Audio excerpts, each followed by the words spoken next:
عروس هلندی نر بگیرم یا ماده؟ اینم از اون دست سوالای خاصه که البته باید بگم جواب سرراستی هم براش وجود داره. بله درست شنیدین، میتونم بهتون بگم که کدومشون برای شما مناسبه و چند تا دلیل قانع کننده هم براش ارائه کنم. پس این شما، اینم راهکار انتخاب عروس هلندی مناسبتون.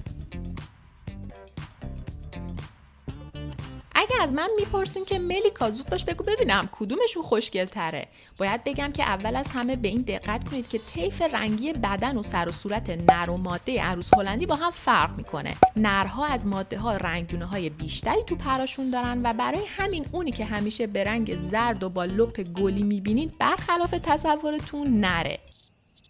بله نره.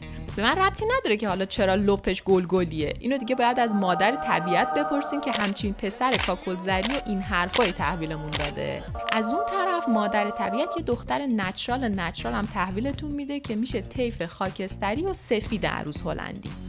پس نتیجه این که اگه رنگ بندی خیلی براتون مهمه، به احتمال زیاد انتخاب شما عروس هلندی نره و اگه از رنگای خنثی خوشتون میاد یا اصلا رنگ براتون مهم نیست و اخلاق رو ترجیح میدین، شاید انتخابتون عروس هلندی ماده باشه. این هم البته در نظر بگیرین که از نظر جثه عروس هلندی نر از ماده بزرگتره، به خصوص توی طول بدن و بلندی بالها. اگه از تنوع رنگی عروس هلندی و مشخصات دیگه‌ش هم بی‌خبرین یا نیاز به اطلاعات تکمیلی بیشتری دارین، یه سری به این ویدیو بزنید. دیدین که میگن دخترها بیشتر از پسرها حرف زدن و دوست دارن؟ خب باید بگم در مورد عروس هلندی موضوع کاملا برعکسه و عروس هلندی های نر خیلی خیلی خیلی خیلی پر سر و صدا ترن. یعنی اونقدری که کلافمون کنه. بله البته اگر جزو انسانای بی‌عصاب هستین و محیطای آروم رو ترجیح میدین، قطعاً آبتون با عروس هلندیای نر توی یه جوب نخواهد رفت. نرها به خاطر غریزه‌شون اهل آواز خوندن و جلب توجهن. از اون طرف برای حفظ قلمرو و دفاع از اون یه وقتای زیادی جیغ کرده و لاتیش رو پر میکنن. اما عروس هلندیای ماده همچین آروم، سر به زیر، نازنازی، گوگولی، گوجی بوجی.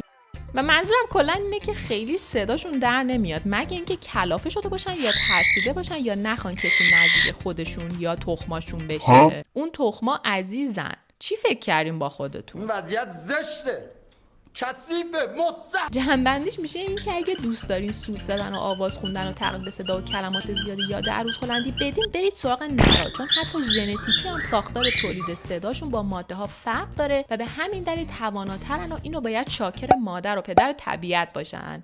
اما خب باید سر صدای دیگه‌شون هم به جون بخرید. اگه دلتون یه بچه آروم و گوجی بوجی و نازنازی میخواد که گاهی هم مثل آواز خوندن خودتون تو همون یه آوازکی براتون بخونه و نانای نانای کنه، در حد توانش یه اسمتون هم صدا کنه یا بوس بخواد، برید سراغ ماده ها.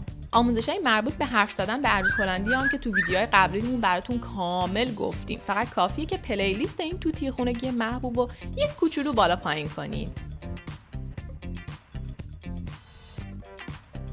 کاپ قهرمانی رو تو این مورد بدین دست خانوما، قند عسل، عروس هلندی ماده.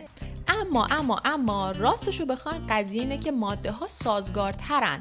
نحوه معاشرتشون هم با شما و غریبه ها فرق داره. شاید اول یکم غریبی کنن اما بعدش خیلی رفیق میشن و در واقع اونین که تا تهش باهاتون میمونن.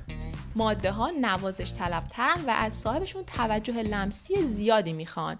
برعکس اونا نرا از این مدل برونگراهایین که یهو جمع و دست میگیرن و یهو هم ولتون میکنن میرن.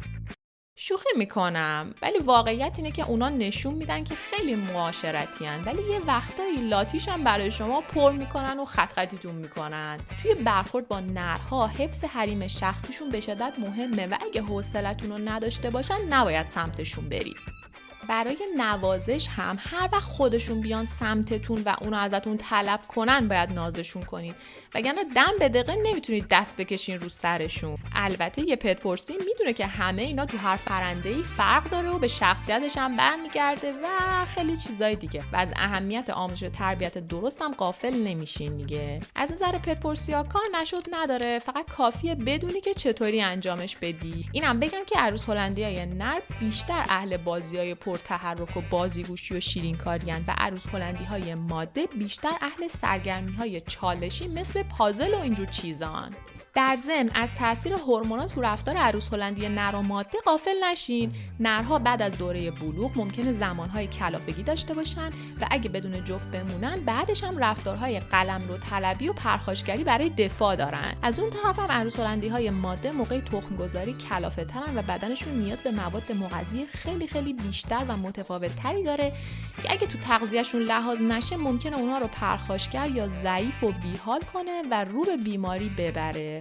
برای اینکه یه عروس هلندی سالم هم داشته باشین بهتر از یه برنامه غذایی تخصصی براش استفاده کنین دیگه. چه کاریه؟ هم که دامپزشک تغذیه پتپورس قبلا براتون آماده کرده. لینکشو توضیحات براتون میذارم، کافیه برید و با یه مبلغ ناچیزی دانلودش کنید. اینجا دیگه جنبندی رو به خودتون میسپارم. تقریبا هر دوشون والدای خیلی خوبی هن، ولی خب عروس هلندی ماده بهتر بلده رو تخم بشینه و بعد از بیرون اومدن جوجه ها خوب از پس تغذیه کردن و آموزش دادنشون برمیاد، به خصوص آموزش پرواز. از اون طرف عروس هلندی نرم روی تخم نشستن به ماده کمک میکنه. والا مثل بعضیا نیست که. حالا بگذریم. تازه عروس هلندی نر لونه ساز ماهریه و خیلی خوبم میتونه از قفس یا همون لونش و جوجه ها محافظت کنه. نرها، ماده ها اگه همه چیزو براشون فراهم کنید تا 20 سال عمر میکنن، اما نرها این توانایی رو دارن که اگه سالم باشن بیشتر از 20 سال عمر کنن و معمولا تا 25 سال. تو بازار ایران معمولا نرها به خاطر ترکیب رنگ و شیطونیاشون و توانایی صحبتشون که بیشتره انتخاب محبوب ترین و عروس هلندی ماده رو اغلب به خاطر جفت کردن میگیرن. اما خود اونایی که قدر ماده ها رو میدونن خوب میفهمن که چی نصیبشون شده، مگه نه؟ برام حتما تو کامنت ها بنویسید که انتخابتون کدومه و اگه تجربه نگهداری از هر کدومشون رو دارین با بقیه به اشتراک بذارین تا که اونام بتونن بهترین تصمیم رو بگیرن. مرسی که امروز هم همراه هم بودین. تا ویدیوهای بعدی، خدا نگهدار.